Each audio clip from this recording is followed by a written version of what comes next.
Greetings, especially to you, my friend. There you are. Welcome again to the Watering Hole, die Watergat.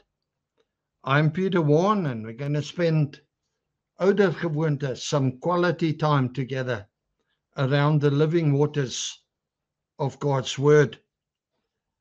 I'm hoping that you will be encouraged by today's message. Now, I don't know about you, but I love rewards. I love to be rewarded. And the Bible speaks much of them as being what God has in store for human beings. So be encouraged to keep on keeping on, swinging that baseball bat, for we have much to look forward to. Before we get into today's topic, let's just open in a word of prayer. Our Father God, we thank you. You are God who rewards those who earnestly seek Him, not those who seek rewards, but those who earnestly seek Him. Would you talk to us today, Lord, and help us to understand what this means? Thank you for your promise of rewards. Holy Spirit, would you let your peace rest and remain upon us today? In Jesus' name we ask it. Amen. Amen. So, who loves rewards? I'm sure we all do. Some rewards are natural consequences for wise or foolish behavior. Productivity in your work brings rewards, but laziness and ineffectiveness and even bad work, theft, brings dismissal. Now, because life is so unfair, the ultimate place of reward is in the next life. The greatest reward in the Bible is not something that we can earn. It is something that we simply receive as a gift. Eternal life through salvation through Jesus Christ. Now, the New Testament stresses that judgment is in store for the disobedient and the unsaved, but also that salvation itself is not a reward. It's simply by grace alone. Ephesians 2, verse 8. Now, among those who are saved, there are rewards. Some are just barely saved, while others have great rewards in heaven. Now, God rewards those who serve Him without thought of reward. For the good works that we do must not be motivated by, maybe I'll get a reward for this. Because if they're motivated by reward, then we will receive our reward on earth, and we will forfeit all heavenly reward. Let's look today at some of God's promises about rewards. This is a massive subject. God is massive. We cannot deal with all of it in our short half an hour or less. But let's do what we can. Promise number 1, God rewards those who work at it to do right. Psalm 84:11, ESV. For the Lord God is a sun and shield. The Lord bestows favor and honor. No good thing does he withhold from those who walk uprightly. Now, God withholds no good thing. Means, as Philippians 4:19 tells us, that God gives what is needed. Those who walk uprightly are not without sin or faultless, but they are pure in heart. James 3:2 says that even though they stumble in many ways, the upright person is honest and transparent in his motives. He is focused on God and desires to live before the face of God, in his presence and aware of his presence. If you live like that, God will withhold no good thing from you. You will receive everything you need to fulfill God's destiny for your life. Obedience, promise number 2. Obedience brings great rewards. God is pleased with obedience more than he is with sacrifices. We find in Isaiah 6:6, Psalm 51:16, 1 Samuel 15:22. God wants obedience. Sacrifices only have value if they go hand in hand with something that God has told you to do and you walk in obedience. Jeremiah 7:23 in the CEV. Instead, I told them, if you listen to me and do what I tell you, this is God speaking, I will be your God. You will be my people, and all will go well for you. If you listen to me and do what I tell you. James 1 verse 12 in the NET. Happy or blessed is the one who endures testing, because when he is proven to be genuine, he will receive the crown of life that God promised to those who love him. Now, this crown is a crown of honor as the symbol for a winner. It's not of gold. It's made of bay leaves. There is no material value to it.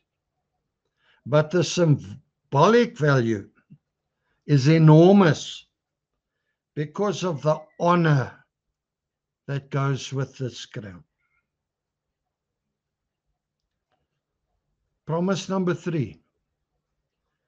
There is a special rest waiting for God's people. Hebrews 4 at verse 9 in the NET.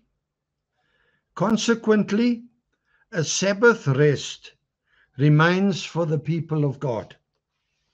For the one who enters God's rest has also rested from his works, good works, just as God did from his own works. Now, what this is saying, there is also a rest from your works when your life of faith on earth has come to an end. That rest is for all those who have persevered in faith, who've endured to the end and have not fallen and perished because of unbelief. He who dies in faith enters into the rest of God and rests from his works.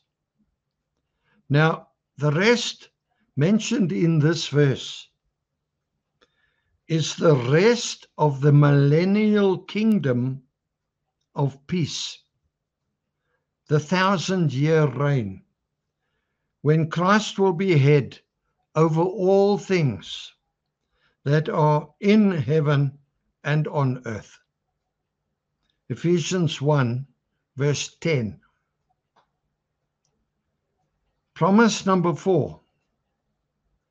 God rewards those who remain faithful to the end.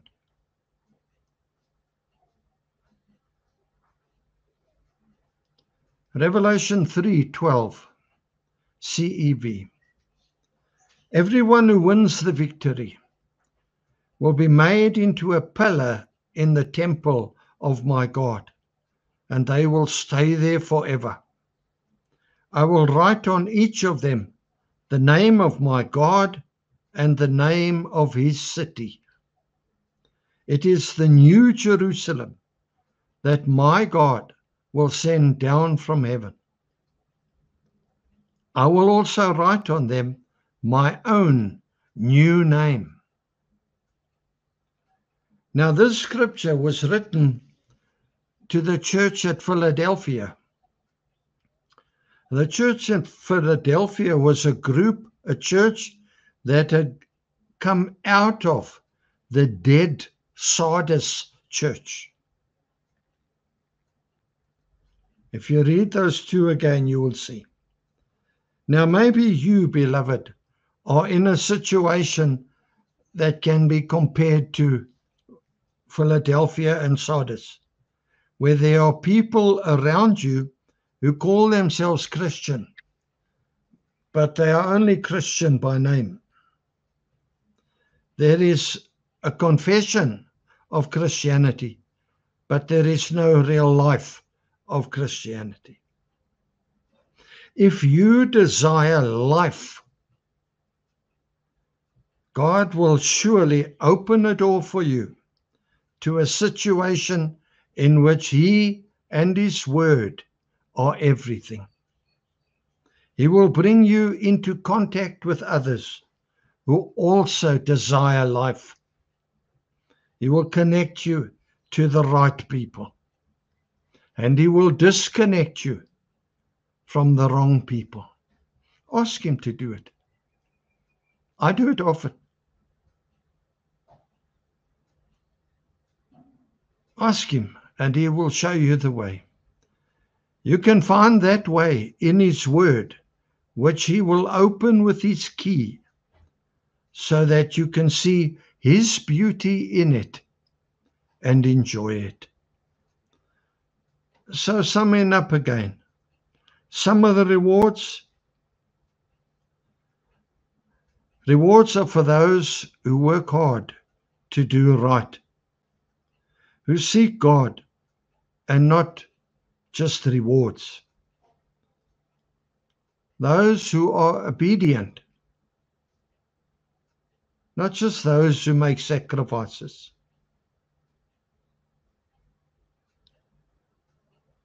There is a special rest, a millennial rest for the people of God who endure to the end. God rewards those who remain faithful. So that's it.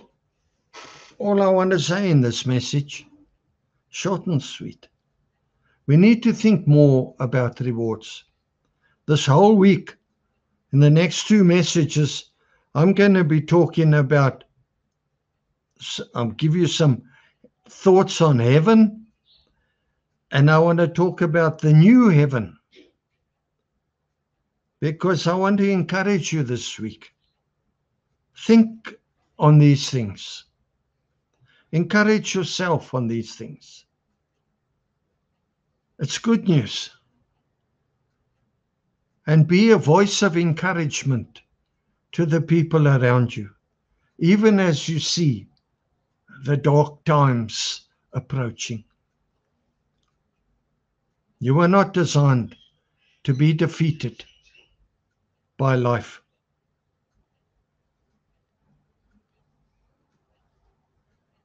You are designed to be victorious.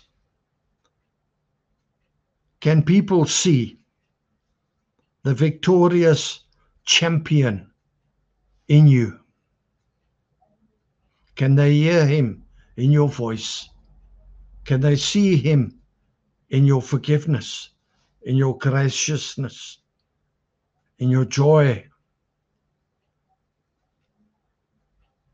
You can partner with God in this next chapter of your life. It's not written yet. And you can live strong. And you can finish strong. What's important is not how you began. It's how you end your race. That's what's important. And you and I, while there's still breath in our body, we can make a decision, a life-altering decision. Make one today if you have to. If you don't know Jesus as your Savior, I encourage you, do not ignore this. If you die without a right relationship with God, you will spend eternity separated from God. But if you die in faith, reconciled to God, in right standing with God, you will enter into these rewards. You will enter into the peace and the joy and the millennial reign of rest. Please make an appointment today still to speak with a Christian, a pastor, somebody like that. Go and put your questions to them. And can I say it to you, if you're not sure that Jesus is real, go and sit somewhere quietly now and ask Jesus if he is real, to reveal himself to you in a way that you will understand he is doing it. He wants you saved. He wants you blessed. He wants you there where he is. You were not designed to spend eternity separated from God, but rather with God.